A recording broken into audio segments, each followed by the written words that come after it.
I went and saw Deadpool Wolverine. Have you seen that yet? I have, yes. And it's funny because I enjoyed it, but it felt very much like that fast food thing where I was like, oh yeah, like, you know, this is all fun and stuff. But at no point was I particularly invested in anything. I mean, I think that's the shortcoming of having a character who's invulnerable, right? Like none of the fight scenes matter because, you know, he's just... And you're telling a multiverse story, so Yeah. there's literally no stakes that cannot be...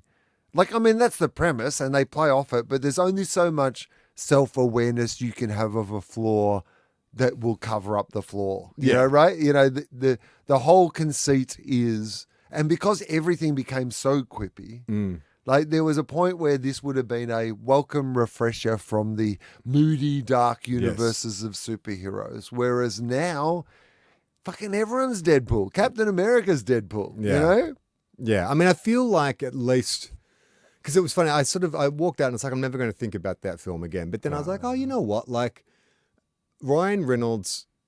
You know, we've talked about this on previous episodes. Him and The Rock, they've clearly blurred the lines between their celebrity image and like he's Deadpool in his public image, you know, whether he's totally doing Mint Mobile ads or Wrexham FC or whatever it is. It's all the same, really. It's all just part of the same kind of mix.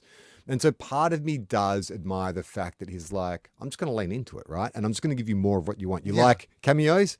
Here's a bunch of cameos. You like references? You like fourth wall breaking? Here it is. And so at the time I was sitting there wanting something, like I was sitting in the cinema enjoying it, but part of me is going, oh, I kind of want something more nutritious. But at the same time, that's not why you come to see. But also, Deadpool Wolverine. And Deadpool Wolverine is good, like competent, like lots of great jokes, lots of good, and Hugh Jackman really commits. So this is the thing that I would say elevates it slightly above being forgettable. And what, in my opinion, they could have leaned into just a little bit more, which is he is so good in this film. Like, one of the best performances I've seen him do in any movie. No, it's crazy, right? It does. And everything from, like, he nails dramatic in this in a way that I'm not sure he's nailed it in even his... What about Logan? Logan is a creation of a particular archetype and universe. Right. And a tone, grizzled right? veteran. Yeah. But this, I think that idea of going, become this and be this.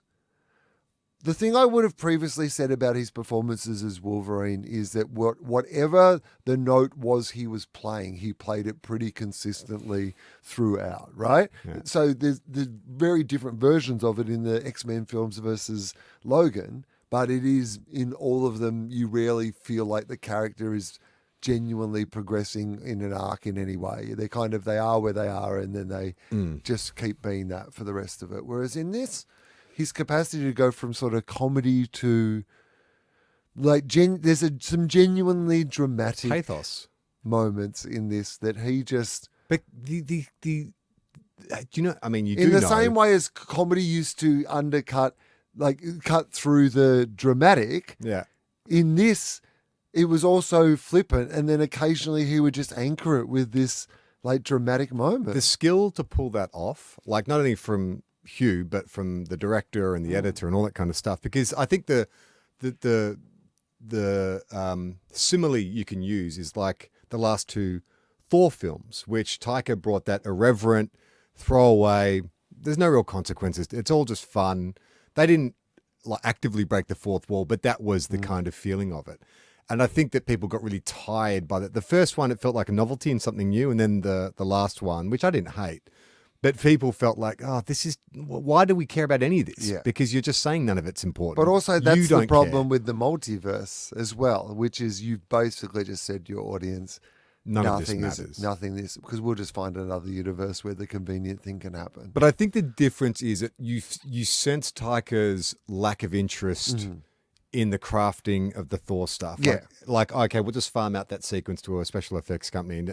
And when we get Chris in a scene, hey, Chris, do one from the script and then do whatever you think's funny and then we'll make it up in the end. And so it felt kind of flabby and stuff. Whereas this, I felt like they definitely had that improv quality, but they were very disciplined around the bits that had to be that couldn't change. Like, I don't think I'd be surprised if any of those monologues that he had or any of those kind of serious Wolverine scenes were improvised. I reckon that would have been like, this has to anchor it. And thank God you had an actor with that skill set, because amongst all that shit in that costume, which is so ridiculous with those, fake sideburns and all that kind of stuff, he made you genuinely feel something, which is so remarkable considering the context. And he now is going to have to do this forever. He thought they joke about it in the film, but he's absolutely now going to have to do this forever. But I do think there's also an acceptance of that in a way. And now we've found a way for us all to get what we want. We wanted to see him as Wolverine again. And I think he is the one that you genuinely don't want to say goodbye to. Some of the others, you're like, yeah, I'm happy for you to discover what the next evolution of this character or person or whatever it might be, this storyline will be. But I think we're all like, nah, let's have a little bit more time with this Wolverine. Yeah. And watch Hollywood learn the exact wrong lesson from this. Absolutely. But the other thing is, he's doing it with his mate. Yeah. We all know he's been through a bit of like some shit, right? Yeah. We're all like, this is good for you, right? Like, good for Hugh. Good, good for you and good for Hugh. Good for you, good for Hugh. Because it does feel like it's like, yeah, this is like a good safe space for him to be in at the moment. Everyone relax.